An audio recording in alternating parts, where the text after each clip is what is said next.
आज पुन्हा एकदा सभेत विद्यार्थ्यांच्या 3 मागण्या आम्ही मांडलेल्या आहे अशी माहिती स्वतः अखिलेश यादव यांनी दिली आहे।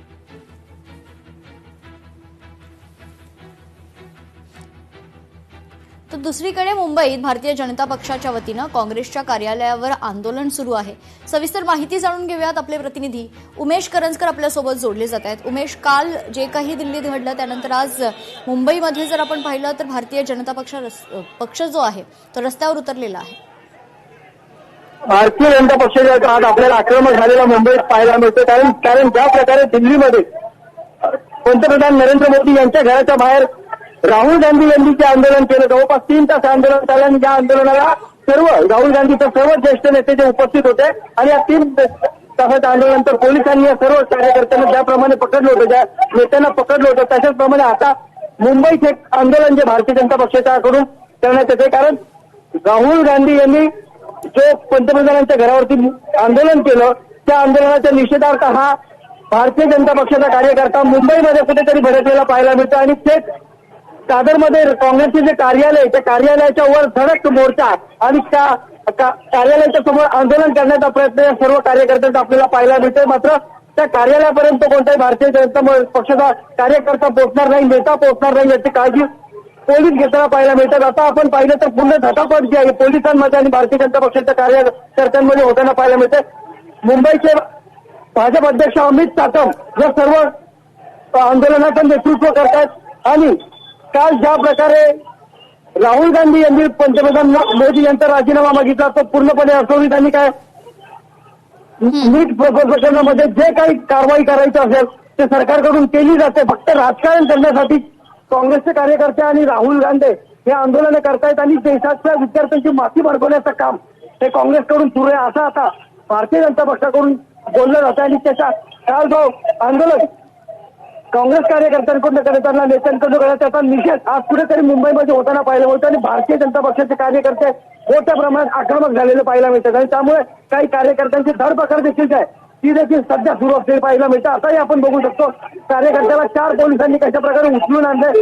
हे सर्व कार्यकर्ते काँग्रेसच्या कार्यालयामध्ये जाण्याचा प्रयत्न करतात, कुठेतरी काँग्रेस कार्यालयाला तोडफोड होऊ नये याची देखील दक्षता पोलिसांनी घेतलेली आणि सर्व कार्यकर्त्यांना ताब्यात घेण्याचं काम आता पोलिसांकडून सुरू आहे। मेघना, उमेश, अमित साटम यांच्या नेतृत्वात हे आंदोलन सुरू आहे। महत्वाचं म्हणजे सोनिया गांधी आणि प्रियंका गांधी आणि राहुल गांधी यांच्या विरोधात घोषणाबाजी देखील या ठिकाणी पाहायला मिळतात। नेमकी काय मागणी आहे आंदोलकांची? काल ज्या प्रकारे राहुल गांधी यांनी पंतप्रधानांच्या घराच्या बाहेर आंदोलन केलं आणि थेट पंतप्रधानांचा राजीनामा मागितला। विद्यार्थ्यांच्या आंदोलनाच्या मागून काँग्रेस आणि राहुल गांधी राजकारण करते।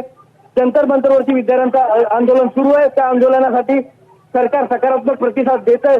या आंदोलनाला जे काही कारवाई करायची असेल ते सरकारकडून सुरू आहे। मात्र असं असताना फक्त काँग्रेसकडून हे सर्व प्रकरण देशभर चिघळवण्याचा प्रयत्न सुरू आहे आणि राहुल गांधी काय विदेशातून या सगळ्याचे आणतायत का? राहुल गांधीच्या पाठीमागे विदेशी ताकद उभे का असा प्रश्न आता भाजप कार्यकर्ते आणि अमित शहा यांनी उपस्थित केलेला आहे।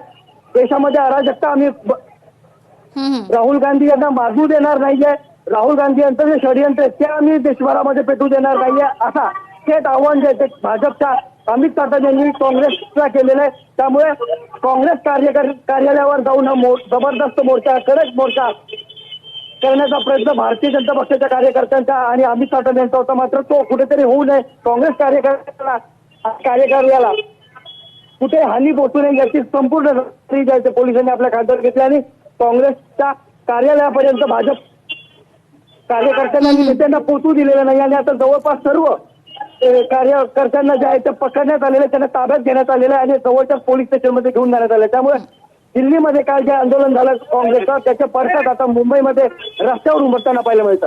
उमेश, मोठा पोलिसांचा फौजफाटा या ठिकाणी पाहायला मिळतो। विशेष म्हणजे काँग्रेसचं जे कार्यालय आहे ज्या परिसरात तो खरं तर रहदारीचा असा हा परिसर आहे, त्यामुळे त्या ठिकाणी वाहतूक कोंडी निर्माण नको व्हायला किंवा सर्वसामान्य नागरिकांना त्रास नको व्हायला म्हणून पोलीस प्रयत्न करताना दिसत आहेत। उमेश, नक्कीच हा सगळा जर परिसर पाहिला तर अत्यंत रहदारीचा आहे। हा जो रस्ता आहे जिथे काँग्रेसचं कार्यालय ते मुख्य मुंबई आणि जे उपनगर आहे त्याला जोडण्याचा मुख्य हा रस्ता आहे। दादर फुल मार्केट या सगळ्या परिसराच्या थोडंसं पुढे, त्याच्यामुळे अत्यंत रहदारीचा हा रस्ता आणि यासोबतच मोठ्या मोठ्या कंपन्यांचे कार्यालय या सगळ्या परिसरात असल्या कारणाने मोठी रहदारी नेहमीच या रस्त्यावर आपल्याला पाहायला मिळते आणि आंदोलन झाल्यामुळे त्याचा त्रास जो आहे तो नक्कीच सामान्य मुंबईकरांना, इथे कामासाठी येणाऱ्या लोकांना तो होतोय आणि तो लवकरात लवकर हा रस्ता रिकामा करता यावा. त्याचा ह्या सगळ्या आंदोलनाचा कुठलाही त्रास सामान्य नागरिकांना होणे याची दक्षता देखील पोलीस आता सध्या घेताना आपल्याला पाहायला म्हणजे आता जे कार्यकर्ते इथे आंदोलनाला आले होते सगळ्यांना तिथून काढण्यात आलेलं आहे आणि रहदारीसाठी रस्ता जो आहे तो मोकळा करण्याचं काम पोलिसांचं सुरू आहे. उमेश, संपूर्ण भारतात जर आपण पाहिलं देशभरात कुठे ना तरी वातावरण चिघळल्याचं पाहायला मिळतं. दिल्लीत गेल्या अनेक दिवसांपासून विद्यार्थ्यांचं आंदोलन सुरू आहे. काल विरोधी पक्ष रस्त्यावर उतरले होते. विरोधी पक्षांनी पंतप्रधान नरेंद्र मोदी यांच्या निवासस्थानाबाहेर आंदोलन केलं. ते जवळजवळ 6-7 तास दिल्लीमध्ये तो वातावरण पाहायला मिळालं आणि आज मुंबईत त्याचे पडसाद उमटतायत. संपूर्ण देशभरात हीच परिस्थिती सध्या पाहायला मिळते. उमेश, केवळ दिल्लीच नाही तर मुंबई आणि महाराष्ट्रातल्या वेगवेगळ्या मोठ्या शहरांमध्ये या प्रकारची आंदोलनं सातत्याने होत आहेत. म्हणजे गेल्या 3 दिवसापासून ही आंदोलनं जी आहेत ती आपल्याला होताना पाहायला मिळत आहेत आणि महाराष्ट्रासहित देशभराच्या इतर कानाकोपऱ्यात देखील विद्यार्थी कुठेतरी आक्रमक झालेला पाहायला मिळतो. कारण नीट पेपर फुटीचं प्रकरण जे समोर आलं आणि त्यानंतर विद्यार्थ्यांमध्ये आक्रोश जो आहे तो सातत्याने वाढत गेलेला आणि जंतर मंतरवरती आज 23 किंवा 24वा दिवस आहे. या 24व्या दिवशी देखील विद्यार्थी बसलेले आहेत आणि त्यांची मागणी आहे की शिक्षण मंत्री धर्मेंद्र प्रधान यांचा राजीनामा व्हायला पाहिजे. पहिल्या दिवशी ज्याप्रमाणे धर्मेंद्र प्रधान अमित शाह यांची बैठक झाली, 3 तास ही बैठक पार पडली. विद्यार्थ्यांच्या शिष्टमंडळाला चर्चेसाठी जे.पी. नड्डा यांनी बोलवलं. ती चर्चा 5 तास चालली मात्र त्यामधून कोणताही मार्ग निघालेला नाहीये. आणि आता जर आपण पाहिलं तर राजकीय पक्षाकडून मोठ्या प्रमाणात जे आहे ते सपोर्ट या सर्व विद्यार्थ्यांच्या आंदोलनात दिला जात होता. उद्धव ठाकरे असतील, अरविंद केजरीवाल असतील, शरद पवार असतील आणि सर्वच मोठे नेते जे आहेत जे विरोधी पक्षातले ते या सर्व आंदोलनाच्या परिसरात पोहोचले.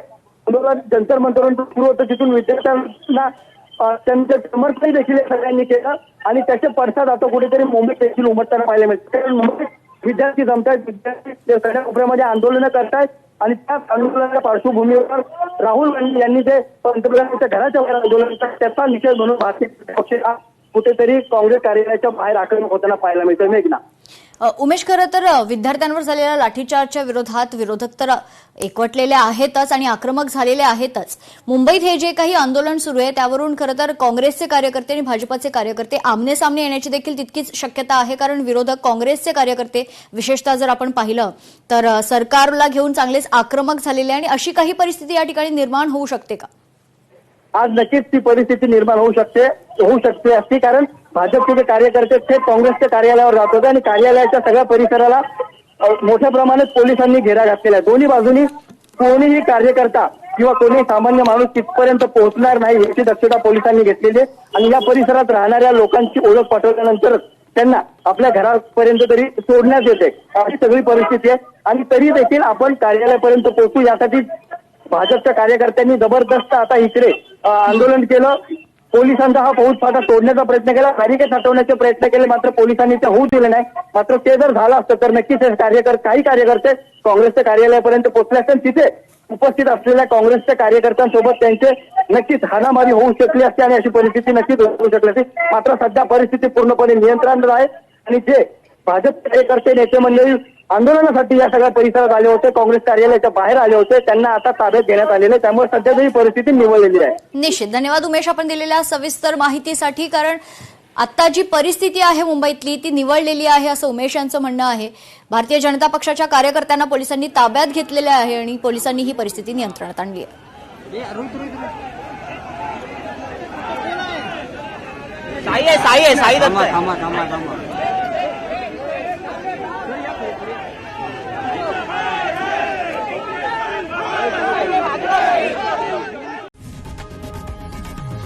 लोकशाही मराठी ऐका, पहा, जागरूक रहा.